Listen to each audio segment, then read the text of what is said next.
Hi friends, ఈరోజు నల్లా తీసుకొచ్చారండి రెండు. దీంట్లో నేను వాటర్ వేసేసి బాగా మరిగించాను అనమాట.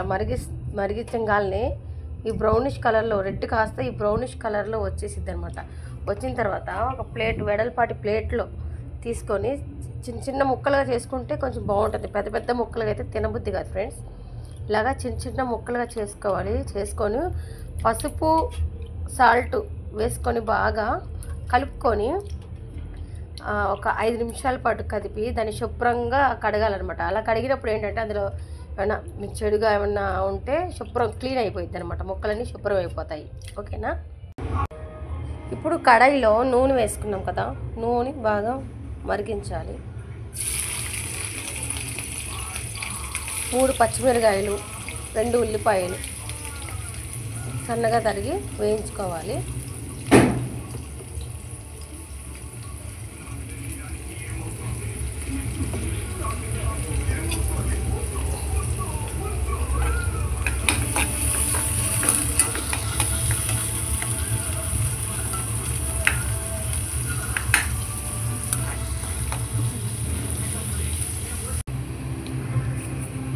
ఉల్లిపాయలు అయితే బాగా మగ్గుతున్నాయి ఫ్రెండ్స్.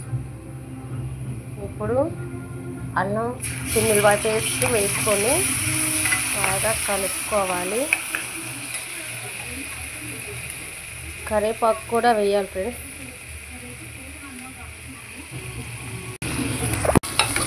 అల్లం వెల్లుల్లి పేస్ట్ బాగా వేగుతుంది, మంచి స్మెల్ అయితే వస్తుంది.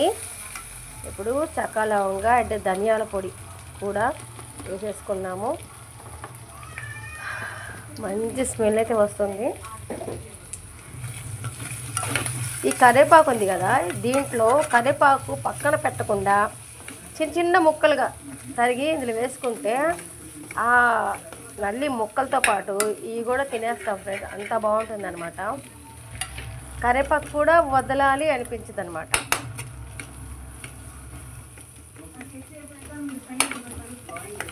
స్మెల్ అద్దరిపోతుంది. ఇప్పుడు నేను ముక్కలు అయితే వేసేస్తున్నా.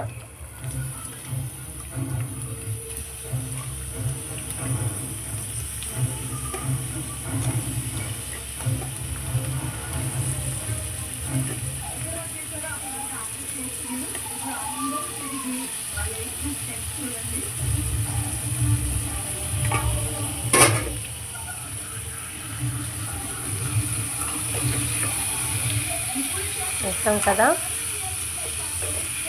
ఇప్పుడు కొంచెం